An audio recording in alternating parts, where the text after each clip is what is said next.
Hello and welcome to the Cosmetics Business Podcast. I'm Sarah Parsons. And I'm Wray. How are you? I'm good. I've just come back from holiday in France, so feeling relaxed. Delightful. Whereabouts in France? Occitanie, so the south. My other half's family have a home there, and so it was croissants and walk on the beach, and I'm feeling very smug.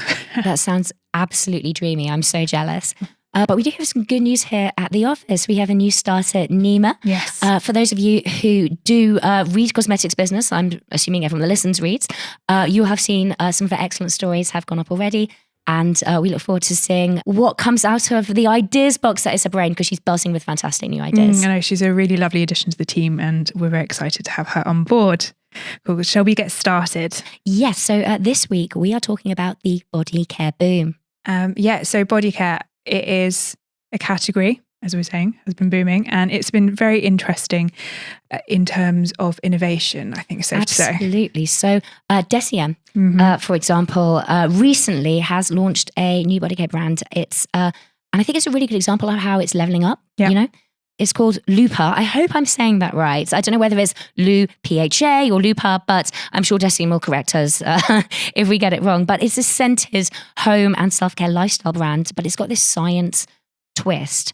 So you have three categories: cleanse, condition, elevate. And the kind of idea behind it is it blends high performance actives with fragrance, which I think the reason I think it was so interesting is when I don't know about you, but when you think about scented body care, you kind of do think about the space as traditionally maybe being a bit of a fragrance add-on. So you have your fragrance, and then for Christmas they'll bring out like a deodorant stick and you know, a body cream or something. And it feels like a bit tacked on.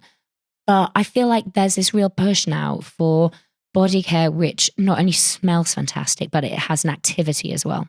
Absolutely, because for the most part, body care in this recent chapter of body care has been in two camps. It's either been efficacy. So when The Ordinary launched its body care line, pre this one, the old one, it was typical of The Ordinary. It was ingredient focused. It was very science driven and not much in the way of sensory experience. Inky Lists, similar, they launched this year. They would do things like glycolic acids, exfoliating body sticks. So very functional, very ingredients led. And then on the flip side, you have brands like Sol de Janeiro, which has just become the TikTok obsession. And then you've got Rare Beauty, who are also, for that Gen Z age group, they launched a body care line, and it's very beautiful, but very sensorial. So the emergence of those two types of body care I find fascinating. Absolutely. And I think we are actually seeing, as you said, a bringing together of this. So I don't know if you heard of June Bird. Yes, the dermatologist brand. Absolutely. Says Dr. Alexis Granite. Apologies, Alexis. My pronunciation is terrible. But what's really interesting about this is it's not any way close to what you imagine when you think of a doctor brand. No. So its tagline is developed with science, designed for joy, playfully fragrant, mood-boosting beauty care formulated for meaningful results. So it's got this, you mentioned sensorial, right? Sensorial is obviously in the packaging, but it's also the packaging itself. I think Rare Beauty, with its line, absolutely nailed that. There's a huge movement at the moment for kind of tactility in packaging. So that almost like rubbery effect for smooth, edgeless packs. So this has got great packaging. It's almost kind of this soft effect bases on the pack. The website has things like gummy bears and smiley faces. It's very fun. Not what you expect in a doctor's office. Not what you expect. But so it's got serious ingredients down. Like, so for example, the hand cream, it's got inulin, which is a prebiotic. So, you know, very good for your microbiome and making sure, you know, your microbiome on your hands gets blitzed because you're washing them all the time. If you're very health conscious, you're probably using anti-bac and stuff. So, you know, it's a very good ingredient to have in a hand cream. It's got rhodiola, that's an adaptogen as well. So it's got these ingredients that you maybe think of it as facial care ingredients, but it's fragrant, it's fun, it looks fun. And so I feel that's a really good example of this new breed of like coming together for that. You know, and you've got things like Dr. Sturm is bringing in definitely kind of anti-aging ingredients, what you think of as facial care ingredients, and you know but they're all targeting below the neck, and so there's big changes, definitely big changes, and we're seeing that in terms of social media trends. So the everything shower I don't have that stat in front of me, but yes, I do.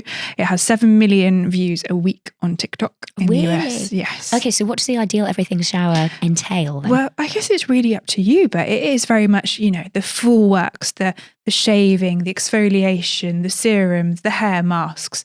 And so you have that aspect of it. And then you've also got the unwind with me routines. And so they #unwind with me. And they're similar to what you were talking about, is in beautiful packaging. That's the kind of thing you will see in these videos. It's very beautiful, very functional packaging.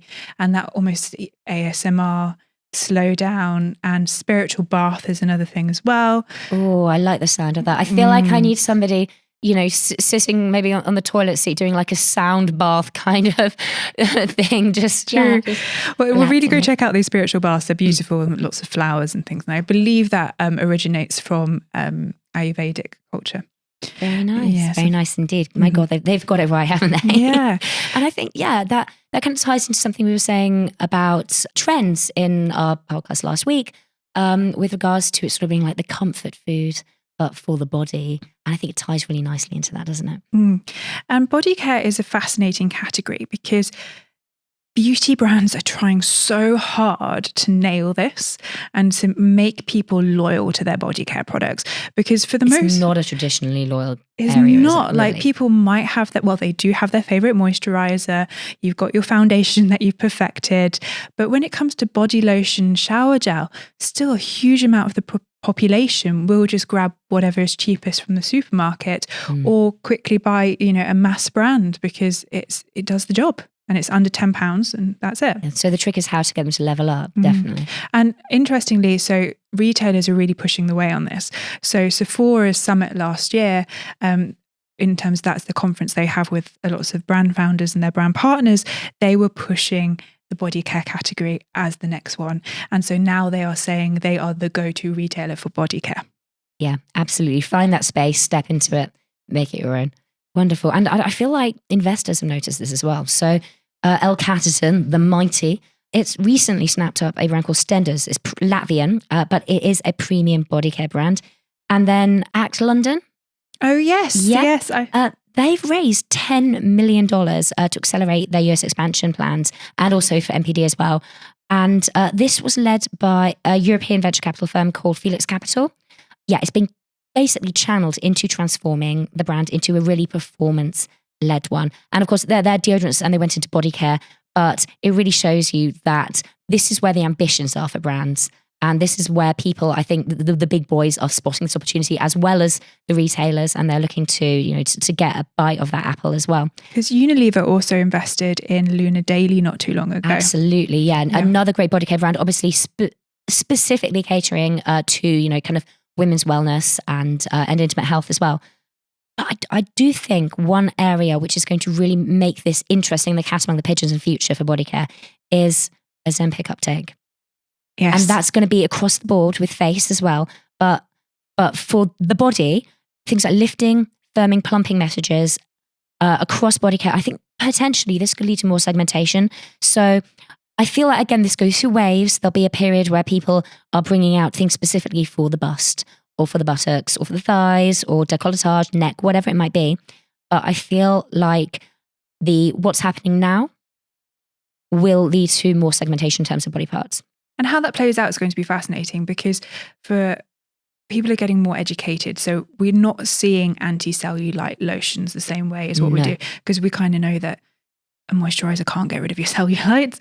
That's through, genetics, and it's a natural thing and we should embrace it, but also perhaps body brushing and exercise might help with that, and drinking more water. But it's how will those issues come across with this new generation of products and embrace body positivity? Because you're completely right, Ozempic or variations of Ozempic, it feels like it's completely moved away from the Hollywood realm to the everyday person. Yeah. I think we all know somebody who I know uses 4 Ozempic. people. Yeah. I know 4 people, and it's becoming incredibly common.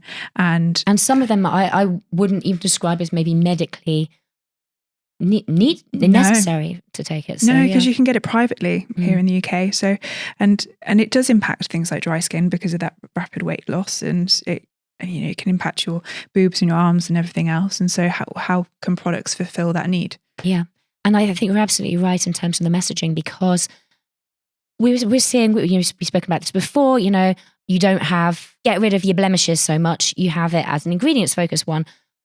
We've spoken about this. How do we create something which is positive and isn't shaming as well? Because I feel there is a lot of kind of Ozempic shaming. And it's up to the individual whether they take or not in the end, I guess. And you don't necessarily want to directly link it to that. It might be that this is in the wider population as needed or wanted or whatever, but you don't necessarily want to make that link. So what language are we going to use surrounding this as an industry?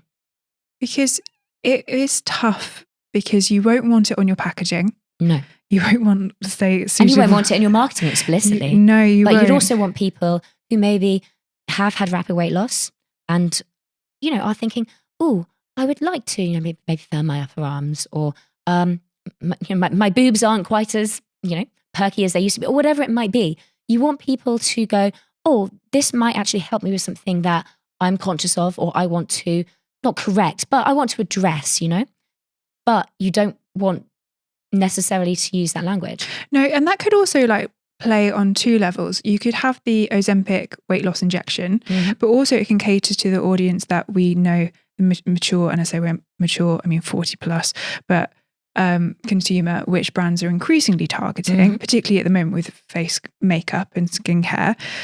But perhaps moving down to the body, there are issues that overlap between quick weight loss and what happens as you get older. Aging, naturally, yeah. So perhaps that's where that overlap will come. I think that's a very, very astute point. But obviously, in the end, it's all bodies are beautiful. Want to really, really stress that. So it's, it's all about making people feel good in the end with body care. It's a self-love ritual. Yeah, absolutely. Use what makes you feel good, and if it makes your bathroom look pretty in the process, then why not? Look pretty, smell pretty. Just general loveliness. Cool. On that note, shall we wrap up? Okay, fab. And should we do another Q&A episode this week? Absolutely. The Q&A episode will be available to listeners 7 days after this airs. Sounds like a plan. And keep your questions coming in. Send us a message on the normal podcast platforms, social media, or email cosmetics@hbcimedia.com. Thank you for listening, and we'll see you next week. See you next week. In the meantime, stay up to date with the latest beauty industry news, trends, and analysis by subscribing to cosmeticsbusiness.com.